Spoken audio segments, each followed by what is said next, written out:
고구려 불상, 연가, 칠련명, 금동, 멸의, 입상. 그 광배 뒤에 제작 연대가 써 있었다 그랬죠? 백제, 미소, 서산, 마에 세 명의 부처가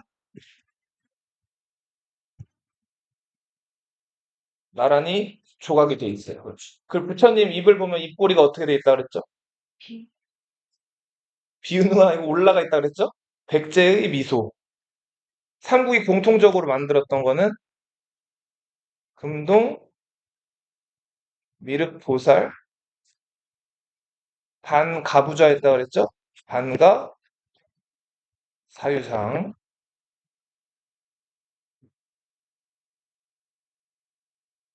자, 그리고 삼국이 만들었던 탑, 백제탑은 특히 중요한 게 익산, 미륵사지 석탑이죠.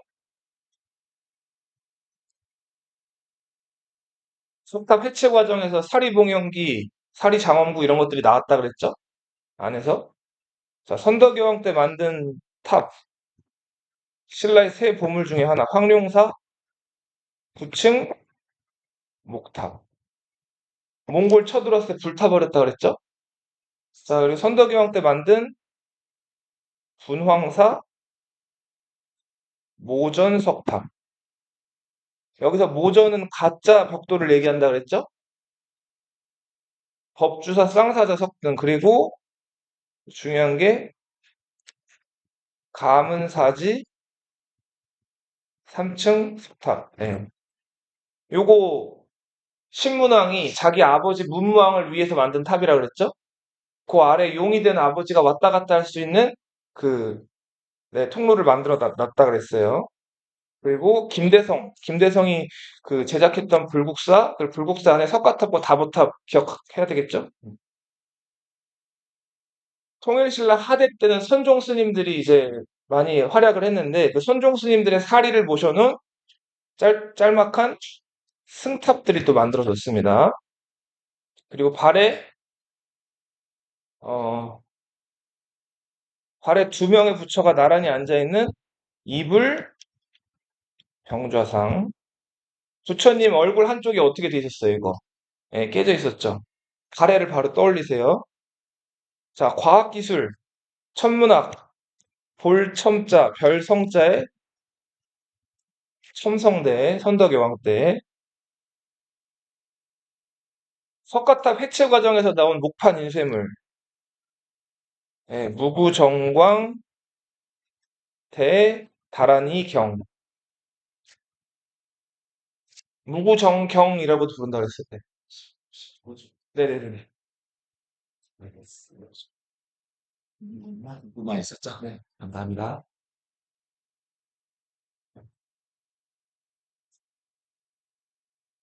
자, 요거 과학기술 요거 먼저 보면은 근초고왕이 외왕에게 하사했던 칼.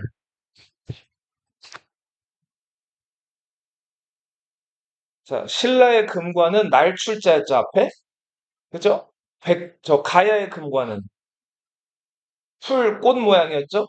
초화형 금관. 예. 그리고 종 만들 때 아이를 집어넣었다는 아이 소리가 났다는 성덕대왕 신종. 빨리 와. 에밀레 종. 자, 고구려는 초기에 커다란 돌을 쌓아서 만든 무덤을 만들었죠. 돌, 무지 무덤을 만들었죠. 대표적인 돌무지 무덤이 장수왕으로 추정되는 장군총 있죠? 그러다가 이제 고구려 후기로 오면서 무덤 사이즈가 굉장히 조금씩 작아졌다 그랬죠. 입구, 벽화, 도굴이 가능한 굴식 돌방 무덤들이 만들어졌죠. 자, 그 백제는 한성 시기에 고구려 무덤 양식과 거의 비슷한 무덤들을 만들었는데 무슨 구분?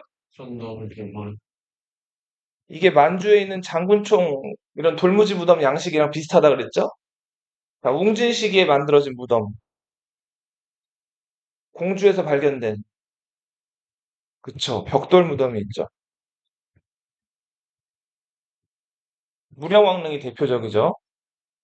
신라에는 예, 널 위에다가 나무로 덧널을 만들어서 돌을 쌓고 흙을 덮은 무슨 무덤? 그쵸. 돌무지 덧널 무덤. 이 무덤은 그 방이 없죠. 방이 없다는 거는 입구도 없다는 거죠. 그러니까 벽화도 없어요. 대신에 워낙 흙을 또 많이 덮어놓고 돌도 덮어놓고 했기 때문에 도굴하기가 네, 쉽지 않았죠. 그래서 거의 대부분 부장품들이 남아 있었다 그랬죠. 자, 그리고 발해 문왕의 딸이었던 정혜공주묘, 정효공주묘.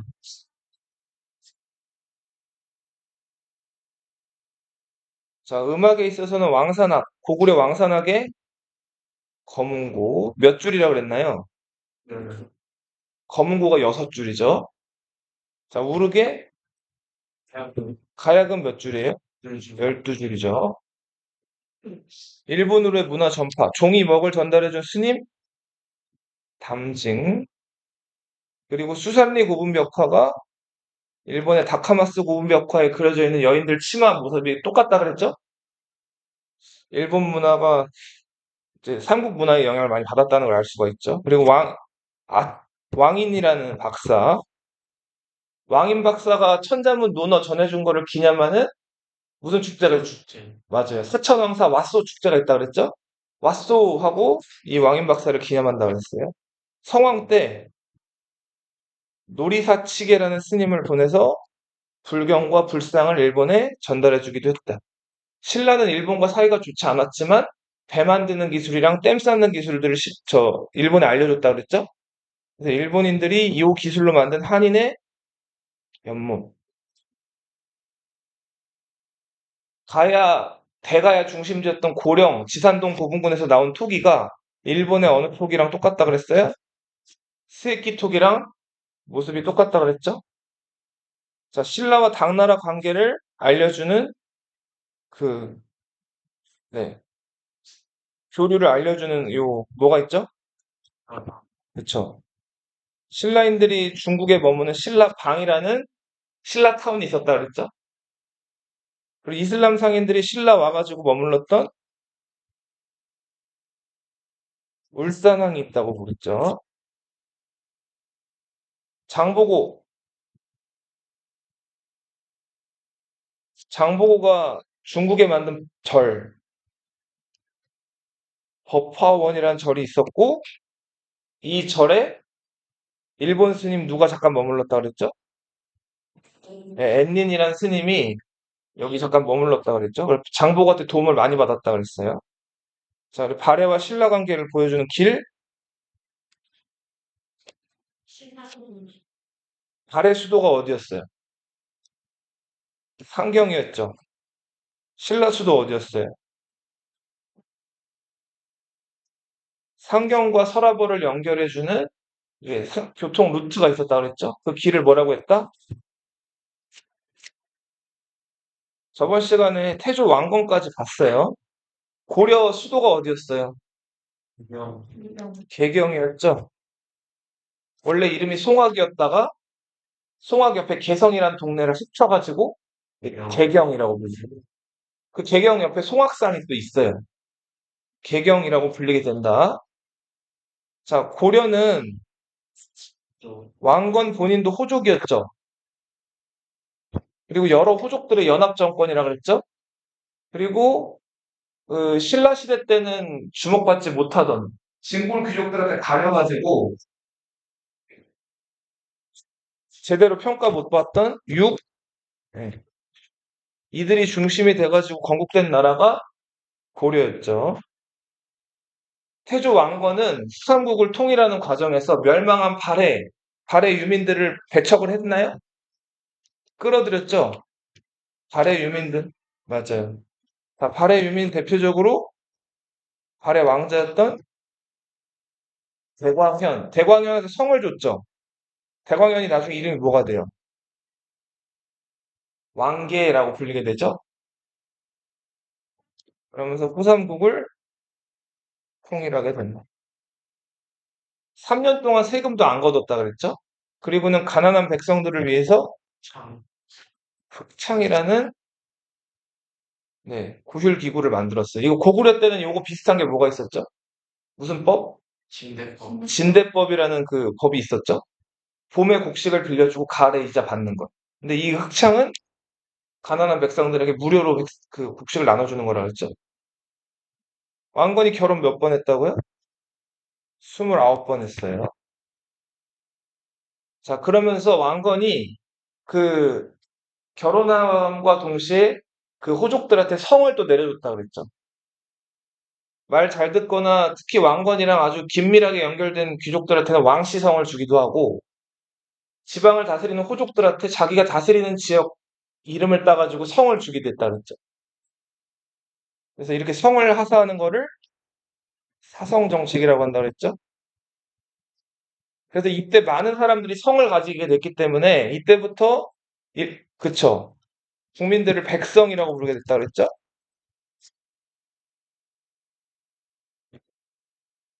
그리고 자, 당근과 채찍, 사심관제도.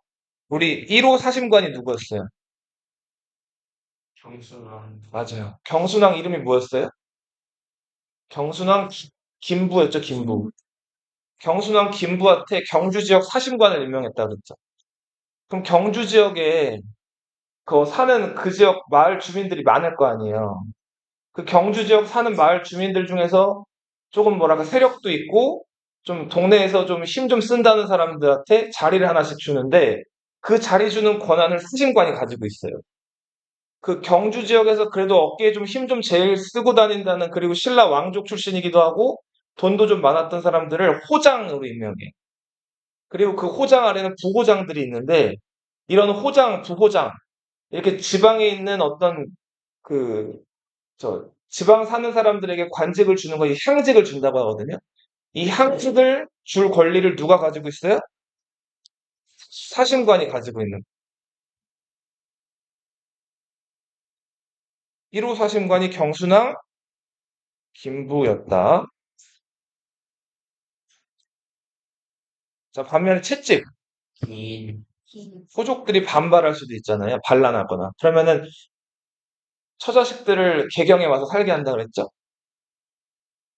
죽이는 거죠. 그죠? 인질 잡는 거라 그랬어요. 요거 하나 좀 퀴즈라고 할 수 있는데 경순왕 김부는 경주에 묻혔다 OX? 자, 봐봐요. 경순왕은 신라 마지막 왕이죠. 신라가 망하고 고려가 세워졌어요. 그리고 고려 사람들 아무나 붙잡고 물어봐요. 당신 어느 나라 사람이에요? 하면 보통 대답을 어떻게 했을까요? 나 고려 사람입니다라고 했을까요? 백성들이? 아주 오랫동안 그 신라 주민으로 살았죠. 여전히 신라를 그리워하고 고려라는 나라가 그, 저, 새로 세워졌다는 거를 인정하는 사람들이 많이 없었단 말이에요. 근데 그런 상황에서 신라 마지막 왕 경순왕을 경주에 계속 설계하다가 경주에 묻는다? 이러면은 나중에 신라 그리워하는 사람들이 그 경순왕 중심으로 또 반란을 일으킬 수가 있죠. 그래서 경순왕은 경주 지역의 사심관으로 임명이 됐지만 경주에 살 수는 없었어요. 그럼 어디 살았을까요? 개경에서 살아요. 뭔 말인지 알겠죠? 반란 일으키거나 할 수가 있잖아요, 나중에. 그리고 경순왕의 무덤도 저 연천에 있어요. 연천은 저 38선 바로 그 아래에 있는 동네거든요. 그러니까 우리 북한이랑 제일 가까운 남한의 도시라고 보시면 되는데 경순왕릉은 연천에 있었다. 자, 그리고 고구려를 계승한 나라가 고려죠. 고구려의 마지막 수도 평양을 굉장히 중시했다 그랬죠. 평양은 발해랑 신라가 남북국으로 있던 이 시절에 버려져 있었어요. 자, 그래서 유시들 잡풀만 막 무성했다고 하는데 왕건이 자, 우리는 고구려의 뒤를 이었다 해서 북쪽으로 나아가면서 평양을 서경이라고 높이고 굉장히 강조했다 그랬죠? 이 서경의 이름을 왕건이 이제 정했죠. 서쪽의 수도라 그래서. 그리고 자기 사촌이었던 왕식렴이라는 사람을 서경유수, 그러니까 지금으로 치면 시장이에요. 서경의 책임자로 임명해가지고 평양을 개발했죠. 그리고 영토를 끌어올리기도 했고요. 자, 왕건은 죽으면서 딱 왕건이 936년에 통일하고 943년에 죽거든요. 그러니까 통일해놓고 7년 만에 죽어요. 죽으면서 여러 신하들한테 신하들이 지켜야 될 도리에 대해서 책을 남겼어요. 이게 정계와 계백요소인데 이건 지금 전하지 않아요. 찾는 건 문제에서 이 정계와 계백요소가 정답선다는 아닌데 오답선다로 하나씩 깔리기도 하거든요. 이게 나오면 태조 왕건이 신하들에게 남긴 부탁이다 이렇게만 알아두세요. 그리고 이건 자주 나오죠. 후세 왕들에게 남긴 10가지 부탁. 훈요 10조죠. 자, 왕건은 그 불교를 아주 또 중시해서 여러 절들을 또 지으라고 얘기를 남기기도 했고 거란을 좋아하지 않는다 그랬죠? 그래서 거란 사신들이 보내온 그 낙타를 다 굶겨주겠다 그랬죠. 만부교 사건. 그리고 불교 행사, 도교 행사인 팔관회랑 연등회를 정해진 날짜, 정해진 장소에서 행하라고 했단 말이에요. 근데 이게 또 나중에 문제가 돼요. 팔관회 연등회는 돈이 엄청 많이 들어가요. 시간도 많이 들어가고. 근데 지금 막 농사가 잘 안 돼가지고 백성들 배고픈데 많은 돈이랑 에너지 들여가지고 이거 한다는 게 문제가 됐겠죠?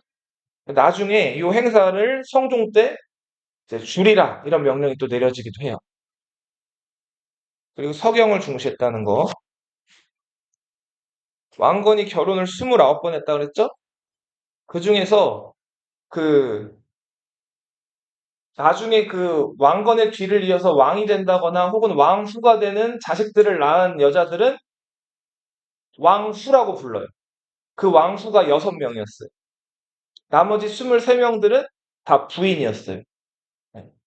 그리고 조선시대랑 달리 고려시대 때는 왕후든 부인이든 크게 차별이 없었어요. 그리고 조선시대 때 와가지고는 보통 왕의 큰아들 장자라고 하죠. 그리고 왕의 정식 부인의 아들을 적자라고 하잖아요. 적장자만 왕위 계승에서 정통성이 있었는데 고려시대 때는 아직 유교윤리가 이게 다 유교 사상에서 나온 거란 말이에요. 공자 맹자가 얘기한.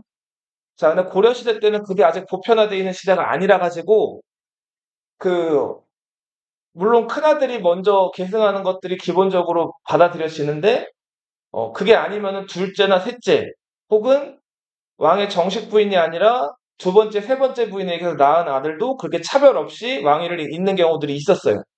예. 이렇게 좀 알아두시고,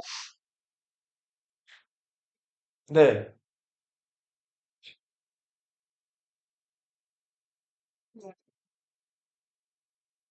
오늘 그 얘기를 할 거예요. 네.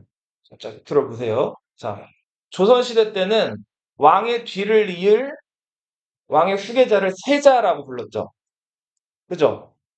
자, 고려시대 때는 아까 얘기했듯이 왕의 아들들이 별 차별이 없었다 그랬죠. 왕의 아들로 태어나면 다 태자라고 불렸어요. 왕건이 29명의 부인에게서 6명의 왕후와 23명의 부인에게서 아들 25명, 딸을 9명 낳았거든요. 아들 25명이 다 태자였어요. 근데 맏아들만 이렇게 불렀어요. 정윤이라고 불렀어요. 윤은 맞이를 뜻해, 맞이. 큰아들 윤자예요. 자, 고려시대 때 왕의 뒤를 이을 왕의 큰아들, 첫 번째 태자를 뭐라고 불렀다고요? 정윤. 네. 이 정윤은 왕건이 과거에 그 견훤 공격해서 나주 지역 공략한 거 기억나죠? 이때 그 왕건 목말라 있는데 바가지에다가 나뭇잎 띄워서 물 떠다 주는 여자 있었죠? 장화왕후? 성이 뭐였어요? 오씨였죠? 장화왕후 오씨와 왕건 사이에서 나온 왕건의 큰아들 왕모가 왕건의 뒤를 이어서 이제 왕이 되는데 이대왕? 이 사람이 누구예요? 혜종이에요. 혜종은 몸이 약했어요. 자, 그래서 계속 시름시름 앓다가 2년 만에 죽는데, 세종에 관련된 에피소드를 하나 말씀을 드릴게요. 네. 왕건이 나주 지역 점령한 다음에 그 바가지에다가 나뭇잎 띄워가지고 물 떠다 준 그 여자가 마음에 들어서 결혼을 했단 말이에요. 이 여자는 나주 지역 호족 다령군의 딸, 오다령군의 딸 오씨였어요. 네. 첫 번째 부인 시대왕후 유씨가 있었기 때문에 이 여자는 두 번째 부인 장화왕후 오씨. 자, 이 장화왕후 오씨와 왕건이 첫날 밤을 치르게 되는데, 자, 부부가 이제 같이 자죠? 사랑을 하잖아요? 요거는 고려사에 나와 있는 얘기예요. 근데 좀 너희 듣기 좀 초등학생 듣기 좀 약간 좀 그런 얘기이긴 한데 정사에 나와 있는 얘기니까 네. 좀 선생님 순화해가지고 얘기를 할게요. 왕건이 이 장화왕후 오씨가 신분이 미천하다 그래가지고 사랑은 하되 이제 그 임신을 안 시키려고 그랬어요. 남녀가 이제 그 사랑을 하면 남자 쪽 몸에서 뭔가 나와요. 네. 근데 그때 임신을 안 시키려고 예, 이 왕건이 결정적인 순간에 그 돗자리 위에다가 이거를 이렇게 사랑을 했다 그래요. 자, 그래서 장화호 씨는 야심 있는 여자였어요. 아이를 가져야겠죠. 그래서 어떻게 했을까요? 돗자리에 떨어진 그 왕건의 그것을 이제, 이제 이렇게 했다 그래요. 집어넣었다 그래요. 자기 몸에. 그렇게 해서 네, 이 장화호 씨가 임신을 하게 됐는데 그래서인지 모르겠는데 희종의 이마에는 항상 주름이 져 있었다 그래요. 근데 그 주름 자국은 예, 돗자리에 그게 한번 떨어졌다가 엄마 몸속으로 들어왔다 그랬죠. 그래서 희종을 가리키는 별명은 돗자리 임금님이었어요. 이거 어떤 느낌이에요? 좀? 은퇴하지. 좀 그렇죠. 그 너희가 만약에 희종이나 왕 입장이라면 이거 기분 좋은 얘기예요? 이게 말이 돼요, 그리고? 말도 안 되죠. 어떻게 박해한 걸 안으로 말이 안 되잖아요. 그리고 이게 왕이 겪은 일인데, 그러니까 왕과 왕비 둘만 말만한 얘기인데, 왕이 이걸 나와가지고 누구한테 말하고 다녔을 리도 좀 그렇고. 근데 이게 고려사에 기록이 돼 있거든요. 자, 혜종이 몸이 약했다 그랬죠? 자, 그래서 혜종이 딱 왕 되고 나서 2년 만에 시름시름 앓다가 죽고, 혜종의 동생이 왕이 되는데, 이때 왕건의 여러 아들들 중에서 혜종의 바로 아래 동생이었던 왕요, 왕소, 혜종이랑 엄마가 달라요. 이 왕요랑 왕소는 충주 호족 유흥달의 딸이었던 신명왕후 유씨였단 말이에요. 그 왕요랑 왕소가 이제 그 힘이 좀 강력했던 집안 자식이었기 때문에 이제 왕자리를 호시탐탐 노리고 있었는데 그 왕요랑 왕소 말고도 이 혜종 자리를 그 왕자리를 노리고 있었던 집안이 있었어요. 원래 이름이 이 사람은 함규였는데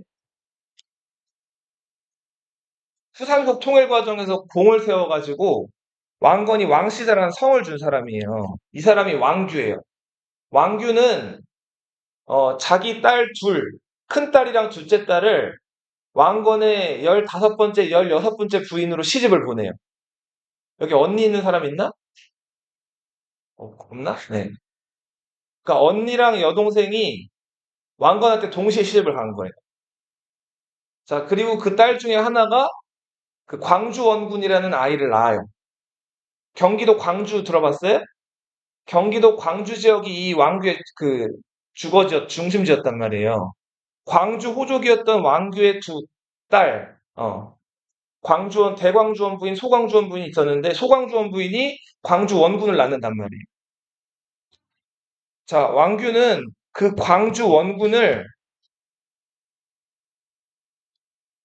병약한 혜종을 제치고 왕으로 삼으려고 했단 말이에요.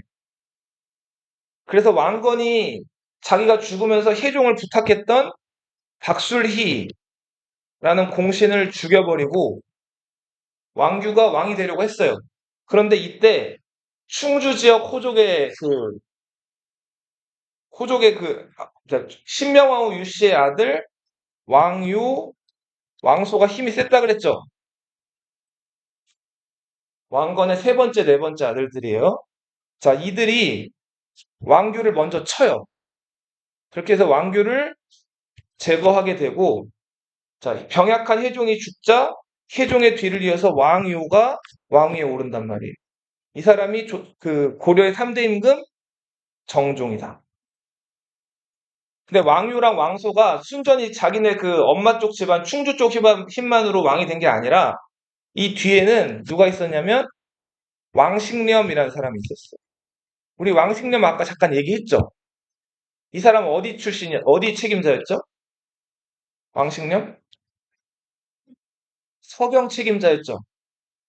평양 지역을 건설하고 개발했던 왕건의 사촌 동생이었단 말이에요. 자, 그래서 이 왕유랑 왕소가 평양에 있는 왕식렴의 군대의 힘을 빌어가지고 이 왕규를 몰아낸 거예요. 그리고 새로 왕이 된 사람이 3대 왕 누구다? 정종이다. 근데 이게 논란의 여지가 많아요. 자, 먼저 이 왕규란 사람이 자기 외손자 광주원군, 자기 딸의 아들 광주원군을 왕으로 세우려고 한다 그랬죠. 근데 여기에 대한 증거가 하나도 없어요. 그러니까 왕규가 반란을 일으키려는 증거도 딱히 없는 상황에서 자, 이 왕규가 이들에 의해서 제거가 당했고 이들은 이제 왕규가 반란을 일으킨다고 해서 왕규를 제거하면서 혜종의 뒤를 이었는데 혜종이 몸이 약했다 그랬죠? 그래서 2년 만에 죽었는데 혜종의 죽음에 관련된 것도 너무 기록이 짧게 나온단 말이에요. 그래서 혜종 죽음도 과연 이게 정말 혜종이 몸이 약해서 죽었는가? 자, 거기에 대한 아무튼 물음표가 있단 말이에요. 근데도 기록이 아무튼 너무 없어요. 그래서 많은 역사학자들은 아마 왕식념을 등에 업은 충주 호족 출신의 왕묘와 왕소가 힘이 약했던 혜종과 그 혜종의 측근이었던 왕규 이런 사람들을 제거하면서 어, 이야기들을 꾸며낸 것이 아닐까라고들 얘기들을 해요. 아무튼 고려 초에는 왕위 계승이 굉장히 복잡했다. 그리고 태조 왕건이 낳은 여러 자식들끼리 순탄하게 왕위가 이어진 게 아니라 서로 치고받고 쟁탈전을 벌인 것이다 이렇게들 얘기를 해요. 자, 그런 측면에서 혜종의 엄마가 그 돗자리에서 이거를 다 집어넣어가지고 자기 아들을 만들어냈다는 것도 거짓말일 확률이 높죠. 그리고 이 혜종을 좀 비하하고 낮추기 위해서 이 왕유와 왕소 그룹이 그런 이야기들을 조작해냈을 것이다 라는 것들이 훨씬 더 설득력 있죠?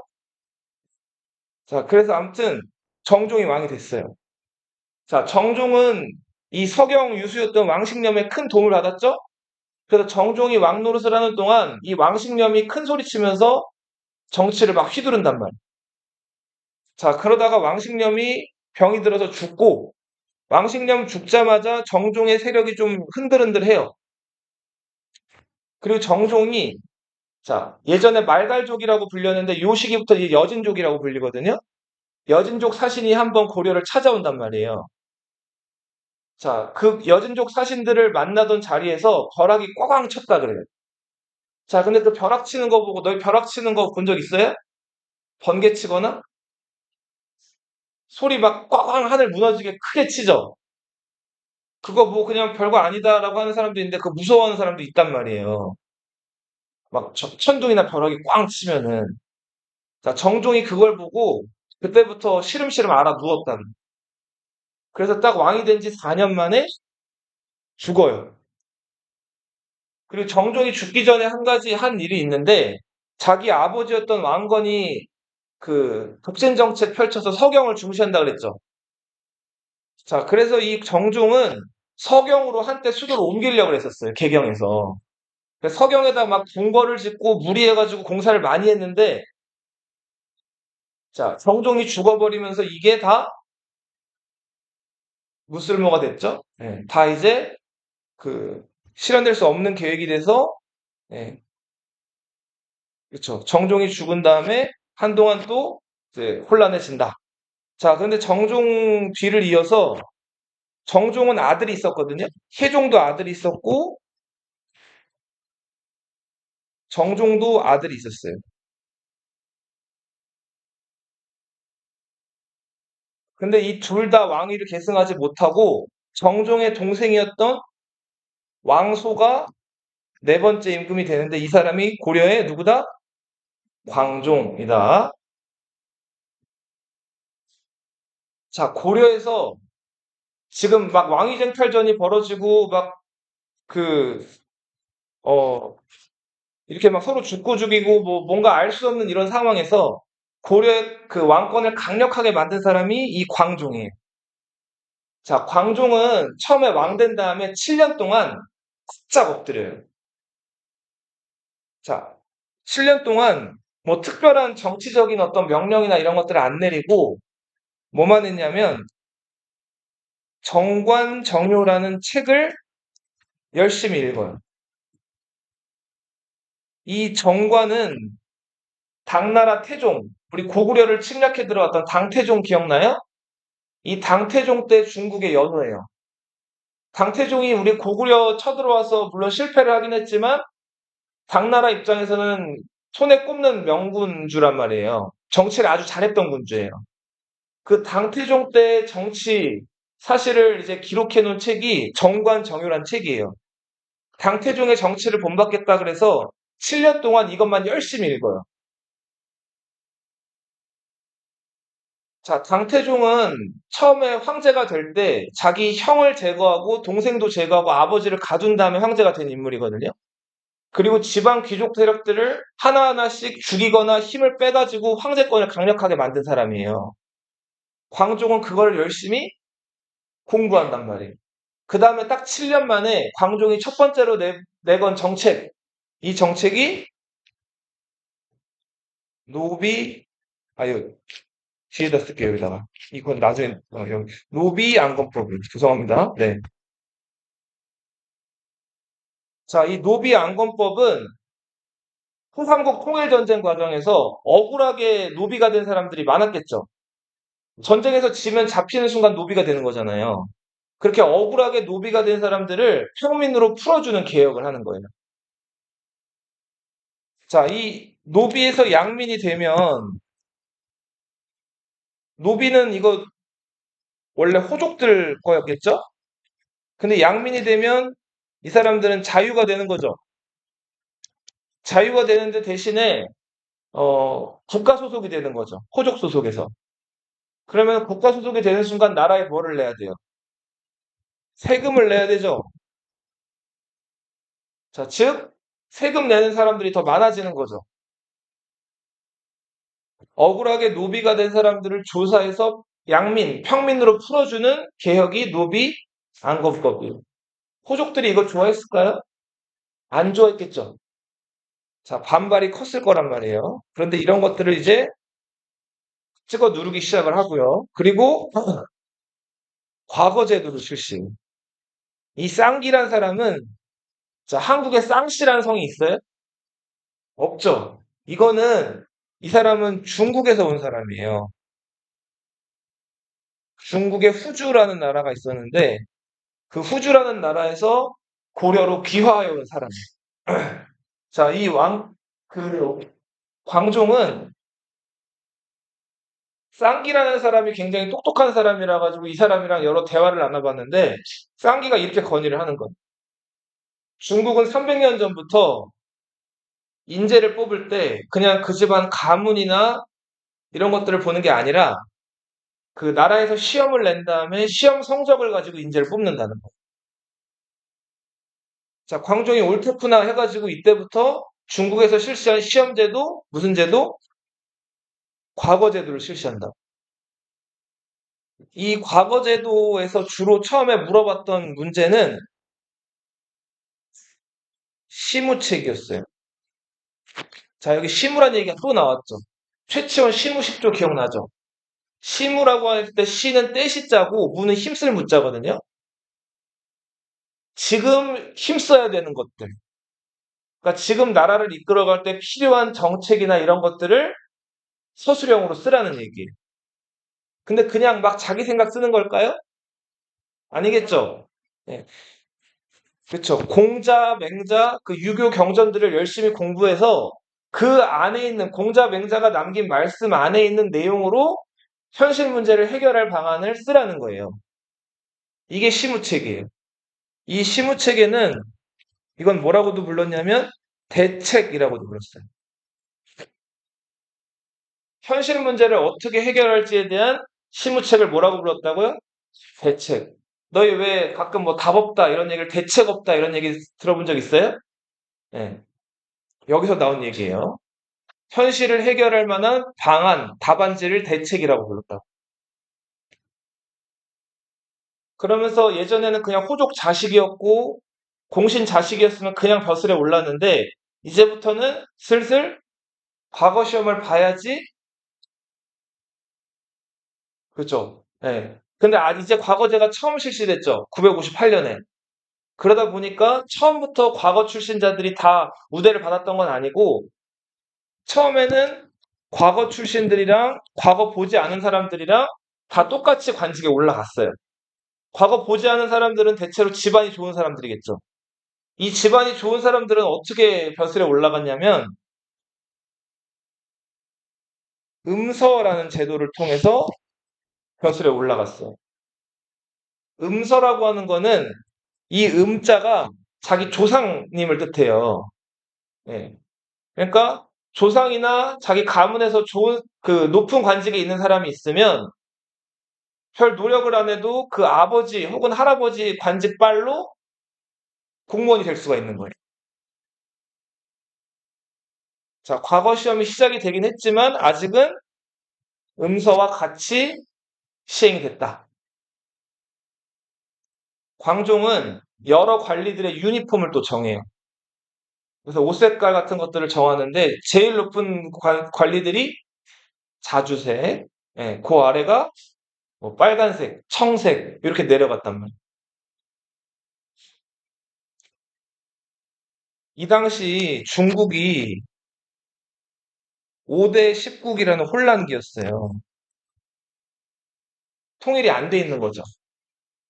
저 위에는 5개, 아래는 10개의 나라가 막 이렇게 서로 치고받고 있는 상황이었기 때문에 중국이 고려에 신경 쓸 겨를이 없겠죠. 이때 우리도 중국 못지않게 강한 나라다, 황제국이다 라고 해가지고 연호를 사용해요. 우리 삼국시대 때도 연호 사용했던 군주들이 있죠. 광개토대왕 어떤 연호 썼어요?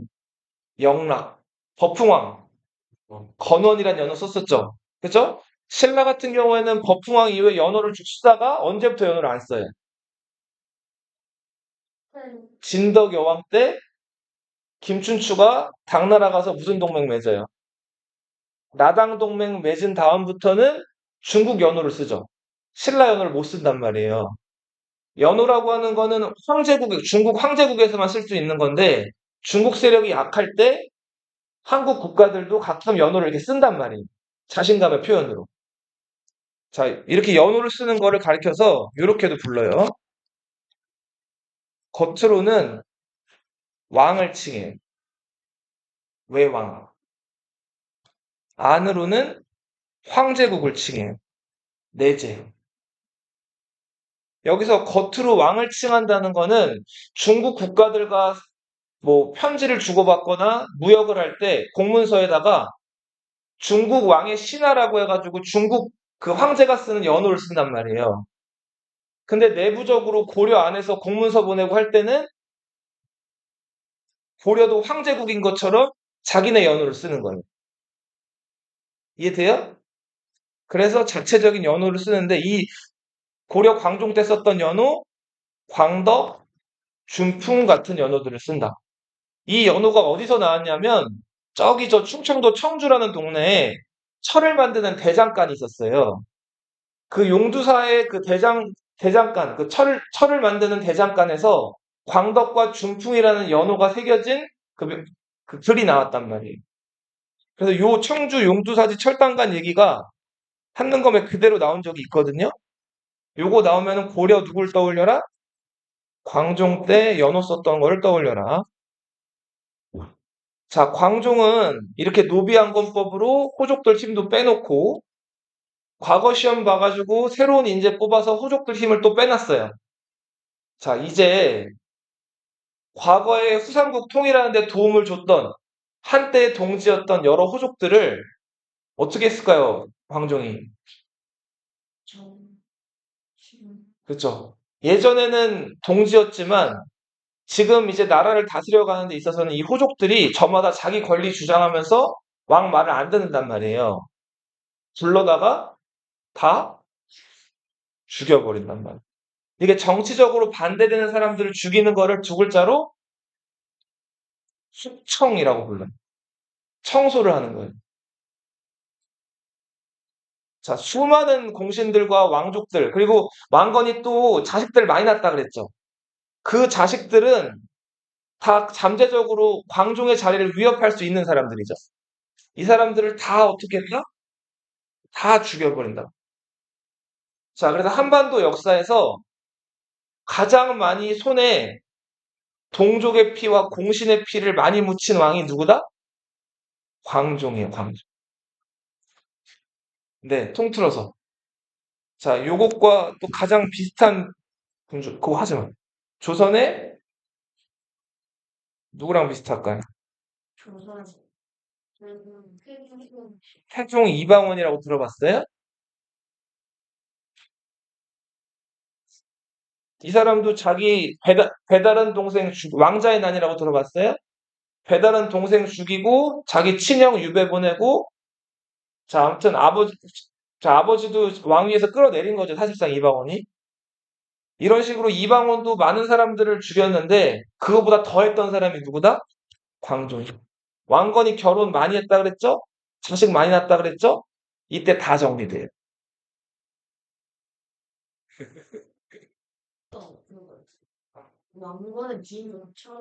왕건의 부인들을 직접적으로 죽이진 않았는데 그 자식들을 다 대부분 친다.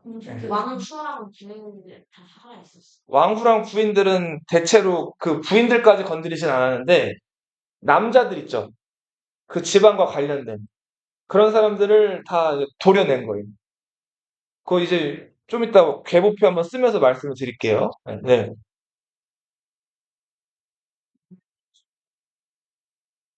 광종이 그러니까 7년 동안 이제 공부만 한 게 아니라 어떤 호족들이 약하고 강한 것들을 다 파악을 한 거예요.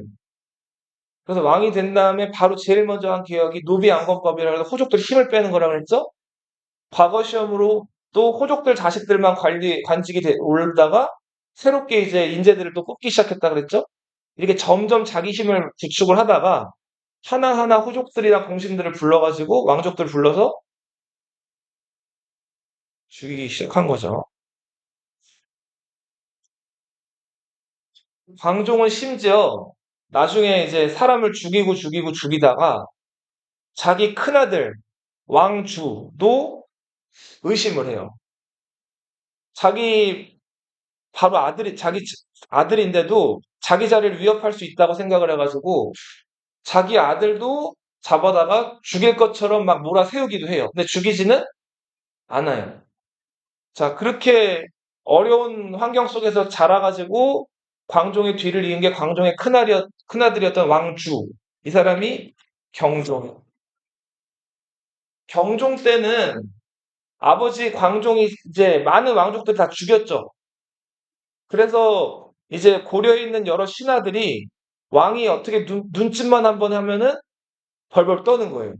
자기도 죽을까봐. 왕권이 어떻게 됐어요? 많이 강화됐죠.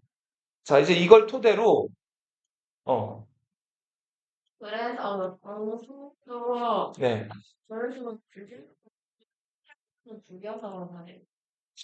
네. 그러니까 이 정치라는 거는 그 서로 다른 의견을 가진 사람들끼리 이렇게 타협하고 좋게 좋게 얘기하면서 풀려가는 경우가 거의 보통 필히 봐요. 나와 다른 사람들을 이제 제거하면서 보통 권력을 장악하는데, 자, 이제 신하들이 말을 잘 듣게 됐단 말이에요. 이 신하들한테 그 등급과 순위에 맞게끔 월급 나눠주는 제도를 마련해. 언제까지 공신들로만 나라를 이끌어갈 수가 없잖아요. 자, 그래서 이제 그 관리들을 순위를 정해가지고 월급 주는 제도를 마련하는데 이게 전시과라는 제도. 전시과는 전지와 시지를 과라고 하는 건 등급이거든요. 18과로 나눠가지고 등급에 맞게 그 관리들에게 그 월급을 주는 시스템이에요. 전지는 뭐 하는 땅이냐면 밭전자예요. 곡식을 수취할 수 있는 땅. 시지는 뭘까요? 시가 땔감 시자거든요. 나무나 어떤 땔감 같은 것들을 얻을 수 있는 산을 얘기해, 산. 과는 등급이라 그랬죠? 이렇게 해서 전시과라는 제도를 마련해서 이제 관리들에게 월급 주는 시스템을 체계적으로 마련한다. 자, 경종의 뒤를 이어서 왕이 된 이 사람이 성종이라는 사람이에요. 자, 고려나 조선이나 성자 붙은 왕들은 체제, 시스템을 완성시킨 왕이다 해가지고 성종이라는 묘가 보통은 붙어요. 자, 이제서야 비로소 고려라고 할 수 있는 어떤 그런 기틀이 마련이 되는데, 자, 성종 때는 활약했던 유명한 최씨가 또 하나 있어요. 이 사람이 최승로다. 자, 최승로는 우리 최치원이 시무 10조였죠. 최승로는 시무 28조를 올려요. 고려는 태조 왕건이 훈요 10조에서 불교를 강조했죠. 그래서 여러 지역에 절들도 많이 생기고 막 불교 위주로 불교 행사도 많이 하고 이런 식으로 나라가 이끌어져 왔는데, 자, 선생님 보세요. 불교는 부처님이 만든 종교죠. 불교에서는 나라를 이끌어가고 다스리는데 적합한 것보다는 자기가 어떻게 깨달음에 이르러가지고 극락가는지를 이제 설명하고 그거에 대해서 이제 얘기하는 종교가 불교란 말이에요. 나라를 다스리는데 그렇게 적합하지 않아요. 어. 그리고 아까도 말씀드렸듯이 팔관회나 연등회 같은 불교 행사가 한 번 열리면 그거 돈도 많이 들어가고 시간도 많이 들어간다 그랬죠.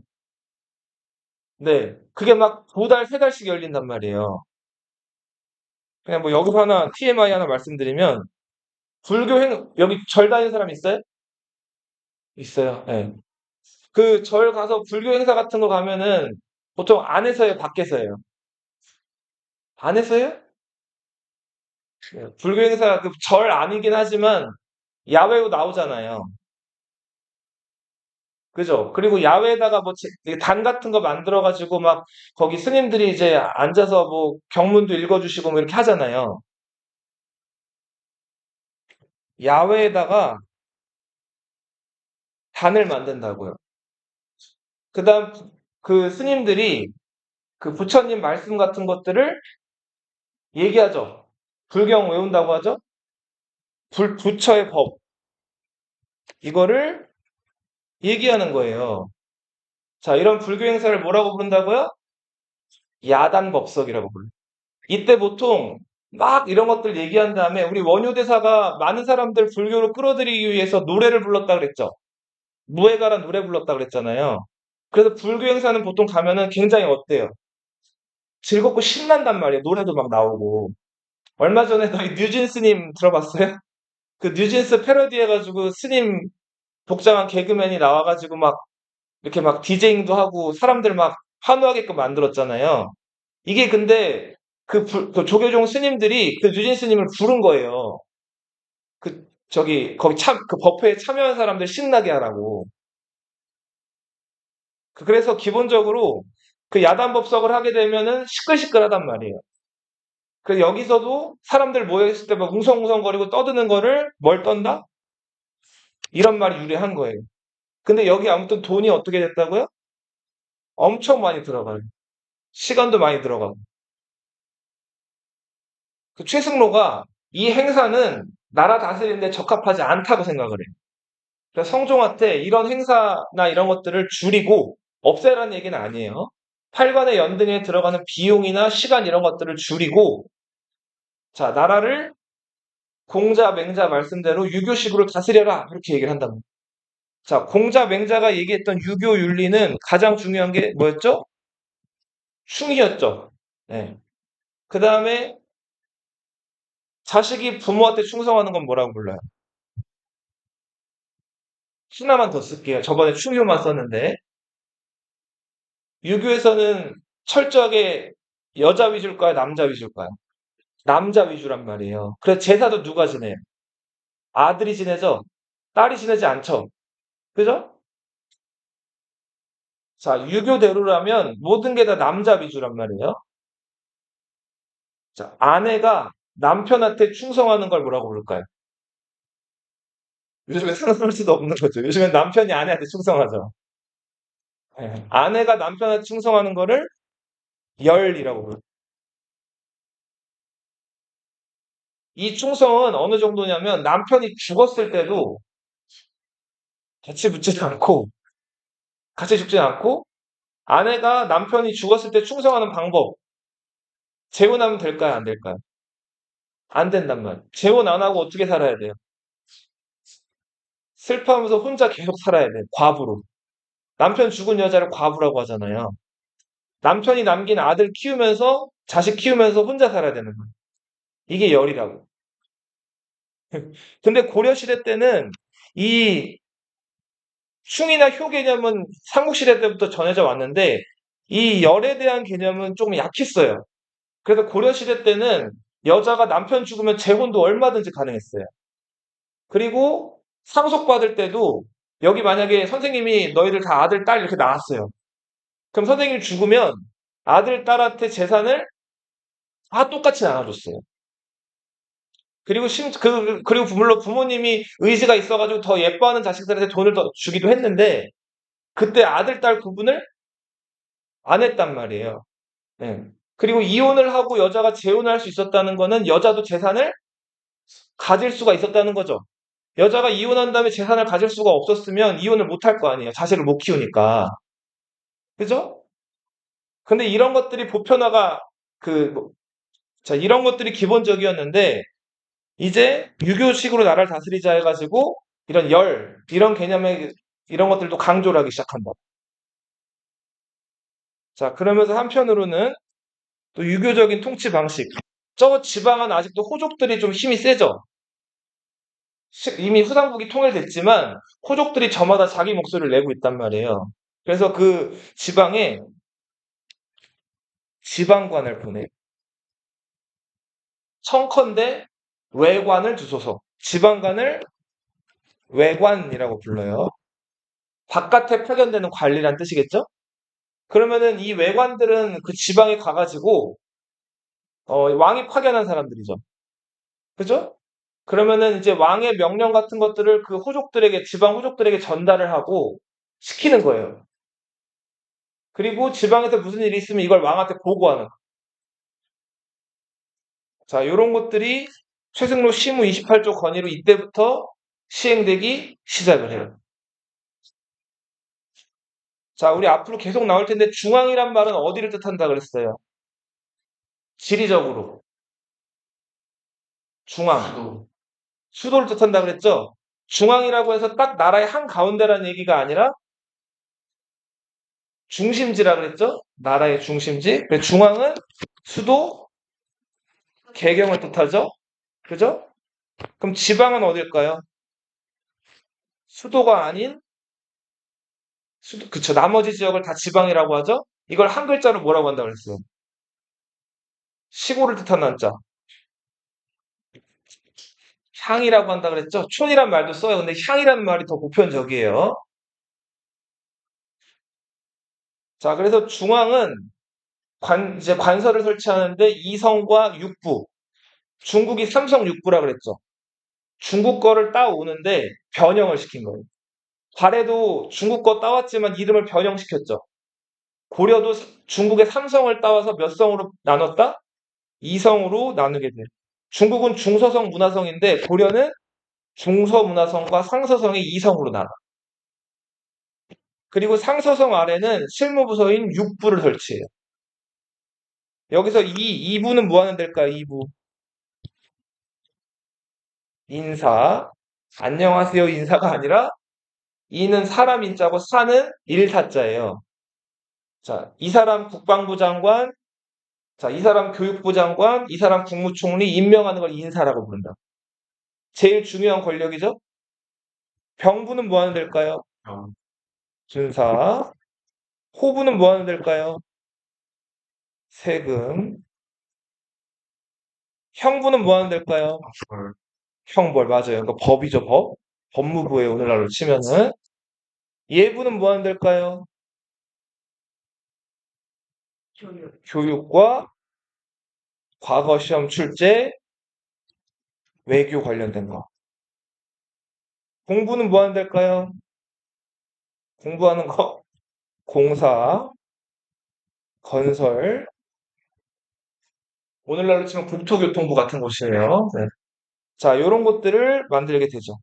그리고 어사대. 어사대는 뭐 하는 기구일까요? 자, 너희들 공무원이 됐어요. 나라 월급 받으면서 잘, 이제 열심히 나라에 충성할 수도 있지만, 공무원 월급이 너무 작아요. 근데 공무원은 월급은 적어도 뭐가 있어요? 안정성도 있고, 권력도 있는데, 권력이 어디서 나올 까요 공무원의 권력. 예를 들면, 저 동사무소 계신 분들. 저 동사무소에 계신 분들도 공무원이죠. 그분들, 그, 국가에서 이 국민들에게 내리는 명령이나 이런 것들을 미리 볼 수가 있죠. 정보가 있잖아요. 그죠? 그리고 저 공무원들이 뭐 여러 가지 권한들이 많아요. 그 공무원들 재량으로 이렇게 저렇게 되게 안 되게끔 할 수 있는 권한이 많단 말이에요. 그런 권력이 있으니까 이 몰래 사람들이 와가지고 그 공무원한테 이런 거 허가 좀 내주세요. 자, 이렇게 하면서 뒷돈을 찔러 넣을 수가 있죠. 부정부패할 수 있잖아요. 그죠? 그런 거 감시해야겠죠, 누군가가. 어사대는, 아이고, 감찰기구예요. 감찰은 뜻이 뭐냐면, 감시하고 관찰한다는 뜻이. 중추원은 군사 기밀과 왕명 출납을 담당하던 부서예요. 자, 군사 기밀은 뭔지 알겠죠? 왕명 출납은 뭘까요? 너희가 왕이면 신하들 만날 때 신하들한테 뭔가 전달할 얘기가 있으면 너희들이 신하들 찾아가가지고 직접 얘기할까요? 그러지 않죠.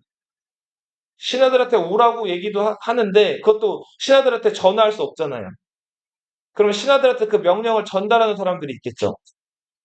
그렇죠. 중추원에 승선이라는 관리들이 있어요. 그 승선들이 가가지고 왕의 명령을 전달하고 혹은 신하들이 왕한테 전달할 명령들을 받아오는 거예요. 전달할 얘기들을. 그거를 왕명 출납이라 그래요. 중요하죠. 왕의 어떻게 보면은 이제 귀와 입이라고 할 수 있는 사람들이니까 되게 중요한 거죠. 삼사는 뭐 하는 부서냐면 회계. 회계는 뭐 하는 거예요? 회계. 여의예요. 돈 쉬는 거죠. 자, 그리고 곡식의 출납. 이 시대 때까지만 해도 돈이 많이 안 쓰이고 쌀을 돈처럼 썼어요. 자, 그래서 쌀이 들어오고 나가고, 그러니까 세금 같은 것들 이제 계산하는 부서가 3사였단 말이에요. 음. 자, 아까 최승로가 시무 28조에서 지방관을 파견하라는 얘기했다 그랬죠? 자, 그렇게 해서 12목에 지방관이 파견되는데 이 목이라고 하는 거는 오늘날로 치면 광역시 같은 개념이에요. 서울특별시가 있고 부산 광역시, 인천, 대전, 대구, 자, 이런 중요한 지역에다 광역시 같은 목을 설치한다. 그리고 여기 지방관을 파견하기 시작을 하고요. 자, 우리 후삼국 시대까지만 해도 이 사람들 지방에서 호족이라고 불렸죠. 왕건을 도왔던 사람들. 근데 이 사람들 광종 때 많이 불려가서 죽었다 그랬죠. 그 다음에 이 호족들 이제 더 이상 호족이라고 안 부르게 되고 그 지방에 머무르게 된 호족을 자, 지방을 뜻하는 한자가 뭐라 그러면 한 글자로. 지방에 있는 관리라 그래서 이제 뭐라고 부르게 돼요? 우리 신라 말기 때는 호족의 시대였죠? 근데 이제 광종, 성종을 거치면서 그 호족들이 뭐라고 불리게 된다? 향리라고 불리게 돼요.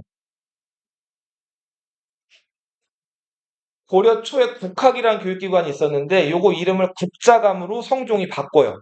자, 여기 보세요. 고구려 뭐였어요? 소드리방 때. 태학. 소드리방 때 뭐였다고요? 고구려? 태학. 신라, 통일신라. 국학이었죠. 발해. 야감. 주자감이었죠. 고려 뭐예요? 국자감이에요. 국자감. 잘 나와요. 이거 알아두세요. 고려는 뭐라고요? 경학박사, 의학박사, 유교용전 열심히 공부한 사람 지방에 보내고 과거제도도 정비하고 과거 출신자들을 점점 우대하기 시작했다. 네, 과거 말고도 고려에서 관직에 나갈 수 있는 방법이 또 뭐가 있다 그랬죠? 음서라는 게 있다 그랬죠? 이것만 선생님 짧게 하고 쉴게요. 자, 봐요. 성종 때는 성종이 정치를 아주 잘했어요. 근데 이제 문제가 자, 이게 무슨 강이었죠? 요하라는 강이었죠. 자, 요하 주변에 살던 거란이라는 애들이 있었죠? 자, 고려가 이렇게 있으면 여기 중국의 5대 10국의 혼란기였다 그랬죠? 이거를 송나라가 통일한단 말이에요. 송나라는 이 문화적으로는 아주 우수했는데 국방력이 약한 나라였어요. 그래서 거란이 송나라를 계속 침략을 했단 말이에요. 그래서 한번 송나라를 제대로 쳐서 멸망을 시켜야겠다 생각을 했는데 고려가 뒤에 버티고 있는 거예요. 그리고 고려는 왕건 때부터 거란이랑 친하게 지내지 말라 그랬죠. 대신에 바다 건너 송나라랑은 아주 사이가 좋았단 말이에요. 거란 입장에선 고려가 부담스럽겠죠? 그래서 먼저 송나라 치기 전에 고려를 쳐들어온다고. 이때 그 고려를 쳐들어왔던 거란 장군이 소씨였어요. 소씨. 소손영이라는 사람이었죠. 소씨는 거란 황제의 부인, 거란 황제의 황후 쪽 집안이 소씨였어요. 외가 쪽 집안. 그래서 아무튼 이 왕족이죠, 거란의. 개척이라고 하시는 이 왕족이 소손영이 쳐들어와서 자, 고려를 위협했죠. 당시 소손영이 얘기했던 거는 자, 우리 거라는 고구려 땅에서 일어났으니까 지금 고려 너희가 차지하고 있는 여 서경이라든지 고구려의 땅들은 다 우리 거란 땅이다 이렇게 주장을 한 거예요. 자, 이때 서희가 말을 잘했죠. 어떻게 얘기했어요? 우리 나라 이름 봐라. 그렇죠. 우리는 고구려를 뒤를 이은 나라고 그렇게 너희 논리대로라면은 자, 우리가 고구려의 후예이기 때문에 너희가 차지하고 있는 요하 지역도 다 우리 고구려 땅이다. 말빨에서 이겼죠. 자, 그랬더니 소손영이 좀 할 말이 없어졌죠. 그러니까 이제는 우리가 80만 군대를 이끌고 왔으니까 아무튼 힘센 건 우리니까 우리 말대로 해. 땅 내놔. 이렇게 억지를 쓰기 시작을 했죠. 자, 그랬더니 서희가 이제 서희도 꼬리를 내리죠. 자, 우리가 너희 거란한테 조공을 바치러 가고 싶어. 근데 여기 여진족들이 많이 산다는 거예요. 그래서 그 조공 가는 걸 막고 있으니까 우리가 이 여진족들을 제거하고 너희들에게 조공 바칠 길을 좀 확보할게. 자, 그렇게 해서 요 지역, 맞아요. 요 지역을 거란에게 조공을 바칠 조공길을 확보한다는 명분으로 차지하게 된단 말이에요. 그래서 여기서 흥화진을 비롯해서 귀주 이런 6개의 도시를 만들게 되는데 이게 그 유명한 강동 육주예요. 압록강 동쪽에 위치한 몇 개의 주? 6개의 주.